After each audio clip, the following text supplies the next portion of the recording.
샬롬 샬롬 샬롬 샬롬 샬롬. 하나님 사랑합니다. 여러분 주 안에서 사랑합니다. 잠언 3장 1절에서 10절 말씀이죠. 내 명철을 의지하지 말라 말씀합니다. 내 아들아 나의 법을 잊어버리지 말고 내 마음으로 나의 명령을 지키라. 네 마음에서 내 명령을 지키라. 그러면 그것이 내가 장수하여 많은 해를 누리며 평강을 더하게 하리라. 인자와 진리가 내게 떠나지 말게 하고 그것을 내 목에 매며 내 마음판에 새기라.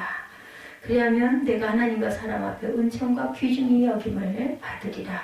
너는 마음을 다하여 야훼를 신뢰하고 내 명철을 의지하지 말라. 너는 범사의 그를 인정하라. 그리하면 내 길을 지도하시리라. 스스로 지혜롭게 여기지 말지어다. 야훼를 경외하는 악을 떠날지어다. 이것이 내 몸의 양약이 되어 내 골수를 윤택하게 하리라. 내 재물과 내 소산물의 처음 익은 열매로 야훼를 공경하라. 그리하면 내 창고가 가득히 차고 내 포도즙 틀에 새 포도즙이 넘치리라. 성경의 진리들은 매우 깊고 풍성해서 한 가지로 재현할 수가 없죠.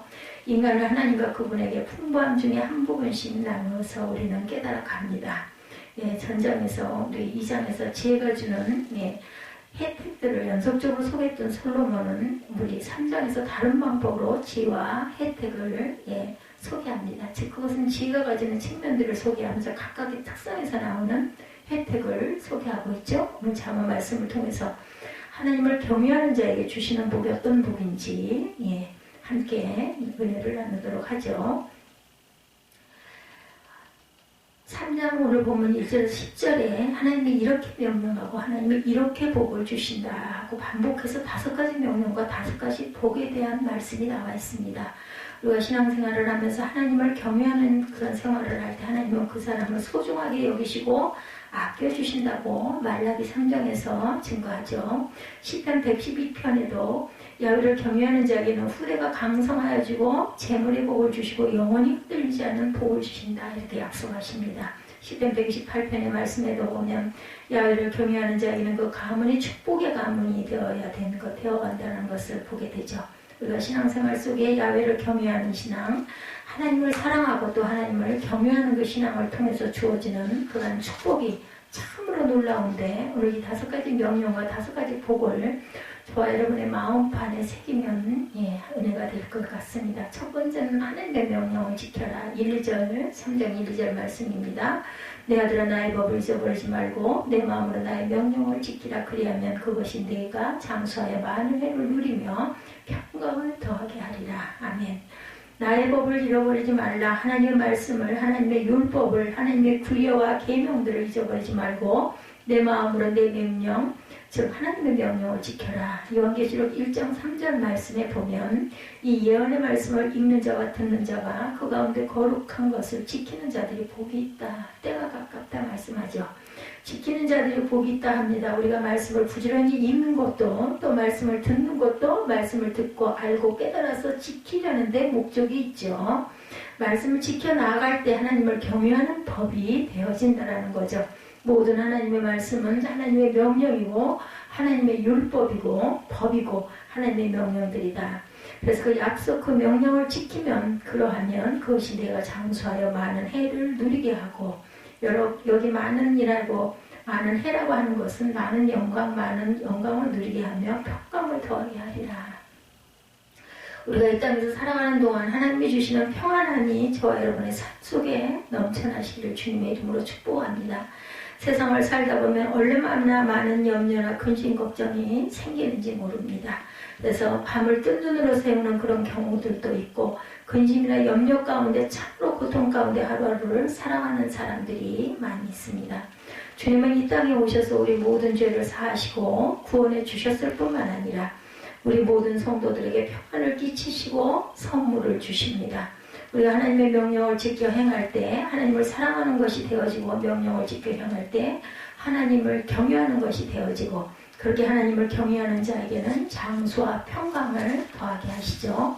그래서 우리 그 가족들이 믿음의 가족들이 다 장수의 은혜를 누리시고 날마다 평강이 강물처럼 흘러넘치게 될 줄로 믿습니다. 두 번째, 인자와 진리가 내게서 떠나지 말게 해라 이렇게 말씀하죠. 3, 4절입니다. 인자와 진리가 내게서 떠나지 말게 하고 그것을 내 목에 매며 내 마음판에 새기라. 그리하면 내가 하나님과 사람 앞에서 은총과 귀중히 여김을 받으리라. 아멘. 여기 인자와 진리, 인자라고 하는 것은 히브리 말로 헤세드, 그렇죠? 예, 영원한 사랑. 이것은 헬라어로 아가페라는 사랑입니다. 무조건적인 사랑. 하나님 우리를 사랑하셔서 그 아들 독생자를 보내주셨어요. 예, 그 사랑을 우리가 받았습니다. 예수님 우리를 사랑하셔서 자신의 몸을 내어주시고 우리의 모든 죄를 사하시고 구원해 주셨죠.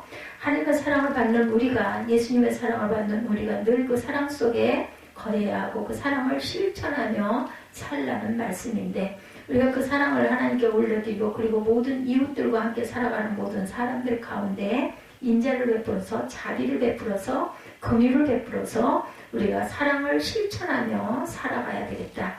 여기 진리라고 하는 것은 거짓이 아닌 참을 진리라고 하죠. 그래서 진실된 삶을 살아가도록 하고, 또 진리는 하나님의 말씀이 진리고 예수 그리스도가 진리인데 우리가 말씀 안에서 살아가고 예수 그리스도 안에서 살아가는 것을 말씀합니다. 인자와 진리가 내게서 떠나지 말게 하고 그것을 내 목에 매며 내 마음펜 새기라. 예, 기억하라는 거죠. 목에 맨다는 것은 목숨 걸고 목숨처럼 귀하게 여기려는 말씀. 우리 목걸이들 많이 해요. 그죠? 십자가 목걸이 많이 합니다. 예, 굉장히 중요한 금이나 어떤 그 귀금속으로 만들어서 착용을 하죠.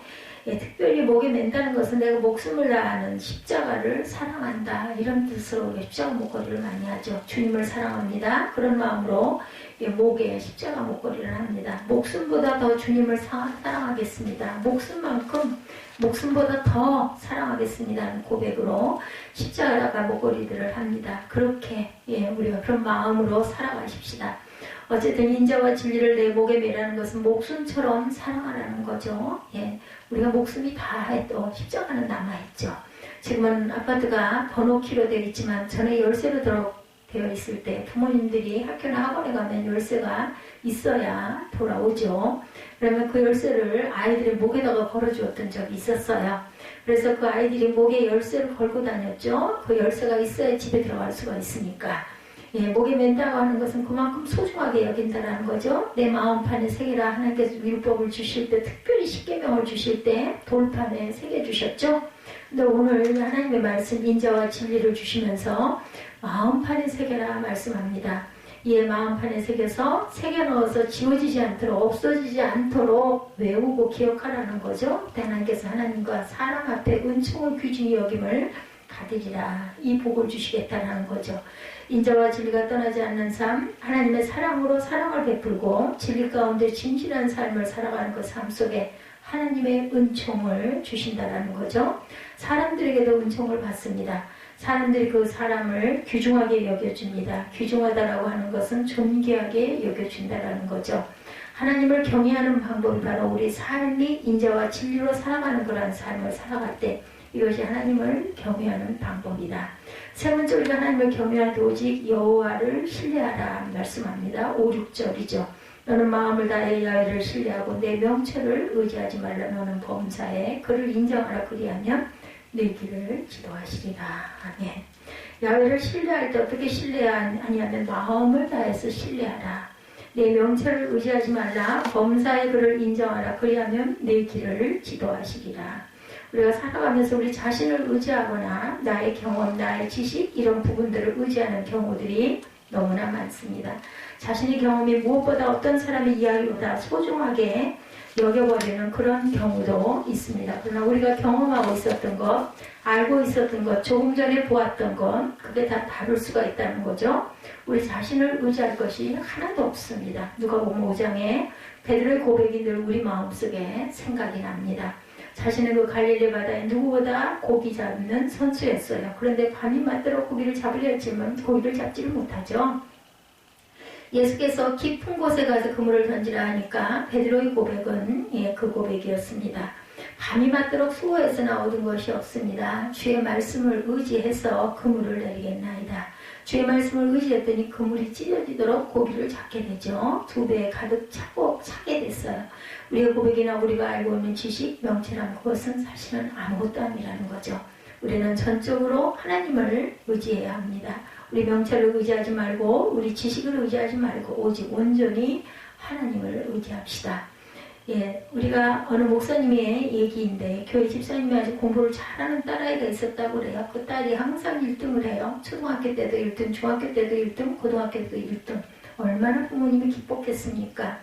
예, 공부 잘하는 아이들 예, 많이 있죠. 그런 부모님은 굉장히 행복할 것 같아 부럽습니다. 그런데 이제 이 아이가 신앙생활도 잘했는데 고3이 되니까 엄마가 욕심이 나는 거예요. 이대로 공부를 열심히 하면 최고의 학교를 수석으로 들어갈 수도 있겠다. 예, 이런 그 욕심이 나서 아이에게 1년 동안만 교회 가지 말고 주일날도 열심히 공부해라. 그러면 내가 원하는 서울의 명문대학에 수석 합격도 할 수 있지 않겠니? 아이가 교회 가고 싶어요. 안 돼. 1년만 참아. 라고 예, 공부를 시켰답니다. 그 결과 정말로 예, 아주 가장 최고의 대학에 원하는 과에 잘 들어갔다고 그래요. 그랬더니 결과가 어떻게 됐어요? 그 아이는 머리도 좋고 공부를 본래 잘하던 학생이 됐겠죠.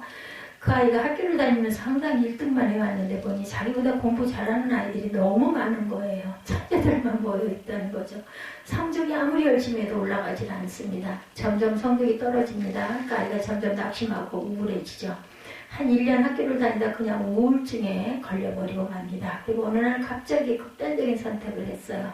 그 어머니가 가슴을 치며 통곡을 합니다. 예, 내가 내 딸을 죽였다.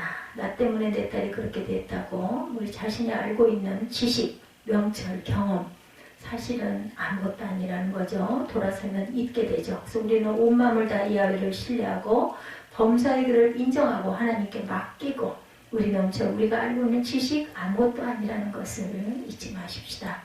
새벽에 말씀하려고 계속 주님을 의지하죠. 도와주십시오. 주님이 도와주셔야만 할 수 있습니다. 우리는 늘 이렇게 기도합니다. 주님의 말씀을 증거할 수 있도록 지혜를 주시고 능력을 주시옵소서. 우리의 명철을 절대로 의지하지 말고 하나님을 신뢰하고 범사에 그를 하나님만을 인정하는 저와 여러분들이 되시기를 주님의 이름으로 축복합니다. 그랬을 때 하나님께서 우리의 길을 지도하십니다. 여기 지도라고 하는 것은 코칭이죠. 하나님이 나를 코칭해 주신다. 코치해 주셔서 바른 길로 축복의 길로 가도록 도와주신다. 그러려면 하나님께 맡겨야 되겠죠. 신뢰해야 되고 의지해야 될 줄 믿습니다. 네 번째로 우리가 하나님을 경외하는 방법은 악에서 떠나라는 거죠. 악을 버리고 죄악을 버리고 회개하고 과거에 우리가 하나님을 믿기 전에 했던 우상 숭배나 이런 것들을 끊어버려라. 7, 8절 말씀입니다. 스스로 지혜롭게 여기지 말지어다. 야훼를 경외하며 악을 떠날지어다. 이것이 내 몸에 양약이 되어 내 골수를 윤택하게 하리라. 야훼를 경외하며 악을 떠나는 것, 죄악을 버리는 것, 하나님을 싫어하는 것들을 끊어버리는 것. 그래서 우리가 믿음이라고 하는 것은 하나님께 돌이키는 것이고 회개하는 것이고 그런 우상 숭배라든지 죄악된 것을 끊어버리고 악에서부터 떠나버리는 것. 이것이 내 몸의 양약이 되어 내 골수를 윤택하게 한다. 우리가 영육간의 강건한 은혜를 하나님께서 부어주신다는 거죠. 우리는 값없이 구원을 받아서 하나님의 자녀가 됐어요. 하나님의 자녀로 특권을 누리며 살아가는데 옛날 세상에서 거지처럼 살았던 것들을 끊어버리고 던져버려야 한다는 거죠. 어느 왕이 거지를 자신의 아들로 삼았으면 그 거지는 과거에 가지고 있던 모든 것을 비우고 버려야 합니다. 그리고 왕국에서 살 준비를 해야 되겠죠. 할머니 내가 비디오에서 봤는데 어떤 목사님이 그랬어. 너무 감동이야. 그러니까 어떤 거지가 있었어. 근데 그 거지가 밥을 못 먹어가지고 죽을 뻔했대. 예, 근데 그때 왕이 그 길을 걷고 있는 거야. 그러니까 왕이 말했어. 너는 이제 내 아들이다. 너는 이제 궁전에 와서 나랑 같이 살 거다. 라고 말했단다. 근데 그 소년이 따라가는데 왕이 말했어. 예, 네가 나를 따라갈 거면 내게 있는 것을 버려야 돼. 다 버리자. 그래서 소년은 자기 물건들을 바라보면서 깡통이 없었다면 밥을 못 먹고 굶을 뻔했어. 그 다음에 이제 담요, 자기를 덮고 자든 바람이 불면 자기 몸을 보호하던 담요, 나가 추울 때 이것이 나를 지켜줬는데 그 담요랑 깡통을 버리라는 거죠. 너무나 심각했습니다. 그래서 마지막 수저는 제일 아끼는 거였대. 수저가 없었으면 밥을 못 다 먹었을 거니까, 그죠? 예. 그런데 그것을 다 버리래. 예. 그러니까 왜 버려야 돼? 그냥 나랑 같이 궁궐에 갖고 가면 안 되냐? 그때 왕의 생각. 말은 바뀌지 않아. 안 돼. 다 버려야 돼. 왕이 그렇게 얘기합니다. 넌 아직도 거지로 살 거니? 아니면 나랑 같이 궁궐에서 살 거야? 이걸 버리라니까? 라고 말씀합니다. 그러니까 지금 왕이 말하고 있는 뜻은 하나님보다 뭐를 더 좋아하면 안 된다. 세상을 더 좋아하지 말라. 하나님이랑 같이 천국으로 갈 거면 아무것도 들고 갈 수가 없어. 지금 하나님 보시기에 우린 지금 거지야. 예, 우리는 fall in the sin. 예, 죄가 너무나 많아. 근데 하나님이 우리를 그렇게 사랑하셔서 예수님을 보내서 십자가에 돌아가셨죠. 그러니까 3일 만에 다시 부활하셨어. 이것을 다 버리고 하나님을 믿으면 예, 이것이 예, 왕국에 들어갈 수 있는 길이야. 할머니 이 얘기 잘 들었어? 예, 이게 끝이야. 할머니에게 복음을 전하는 거짓 스토리를 가지고 예, 버려야 된다라고 얘기를 하죠. 깡통도 버려야 되고 담요도 버려야 되고 수저도 버려야 되고 우리가 버려야 될 것은 바로 이 모든 죄들이다. 우리 마음속에 들어있는 죄를 버려야 되죠. 우리 모든 악에서 떠나게 될 때 그것이 양약이 돼서 우리 골수를 윤택하게 하리라고 말씀합니다. 우리 마음속에 들어있는 죄. 마지막 5번째는 처음 익은 열매로 야훼를 공경해라. 내 재물과 내 소산의 처음 익은 열매로 야훼를 공경하라. 그리하면 내 창고가 가득히 차고 내 포도즙 틀에 새 포도즙이 넘치리라. 처음 익은 열매는 아마 우리가 가지고 있는 가장 소중한 것일 거죠. 처음 익은 열매를 바라볼 때 그 농부의 마음이 얼마나 기쁘고 그 열매가 얼마나 소중했겠습니까? 그런데 그 처음 익은 열매를 야훼께 하나님께 드려서 공경하라는 말씀입니다. 청년들 가운데 처음 직장 들어갈 때 그동안에 직장 들어가기 위해 많이 노력하고 힘을 썼는데 첫 월급 받으면 첫 열매죠. 그 전체에 전부를 하나님께 드리는 청년이 가끔 있습니다. 가슴이 뭉클해지죠. 돈 때문에 뭉클해진 게 아니라 그 믿음을 보고 가슴이 뭉클해지죠. 옷값을 깨뜨리는 마음으로 첫 열매를 하나님께 드릴 때 얼마나 하나님께서 기쁘게 받으실까요? 하나님의 약속은 내 창고가 가득히 차고 내 포도즙 틀에 새 포도즙이 넘치리라. 하나님의 명령이 있고 하나님의 약속, 복이 있습니다. 이 처음 익은 열매는 물질뿐 아니라 우리의 날 시간도 마찬가지일 것입니다. 한 주간의 그 첫날을 하나님께 드려서 하나님을 공경해라. 하루의 첫 시간을 하나님께 드려서 하나님을 공경해라. 하나님이 주신 물질, 보통 우리가 11조다 이렇게 표현하죠. 말라기 3장 10절이죠. 만군이 야훼가 이르노라. 너의 온전한 11조를 착고해 드려 나의 집에 양식이 있게 하고 그것으로 나를 시험하여 보라. 내가 하늘문을 열고 너에게 복을 쌓을 것이 없도록 붙지 아니하냐 보라 라고 약속하고 계십니다. 함충 메뚜기 떼를 금하고 기한정의 열매가 떨어지지 않고 그 땅이 아름다워지도록 약속하시는 말씀이죠. 많은 성도들이 이러한 믿음을 통해서 하나님의 크신 복을 누리며 살아가는 그런 모습들을 우리는 주변에서 듣게 되고 보게 됩니다. 오늘 이 5가지는 하나님을 경외하는 명령이죠. 하나님의 법을 떠나지 말라. 하나님의 법을 지켜라. 말씀을 지켜라. 인자와 진리를 떠나지 말게 하라. 목에 메고 마음판에 새기라. 모든 삶을 하나님께 맡겨라. 그가 너를 치료하시리라. 모든 죄악들을 끊어버리리라. 내 골수까지도 윤택하게 하리라. 처음 익은 열매로 하나님을 공경해라. 내 창과 내 포도즙 틀이 가득 채워지는 그런 기적의 주인공이 될 것이다. 오늘 이 축복을 누리는 세리 가족들이 되시기를 주님의 이름으로 축복합니다. 기도하시겠습니다.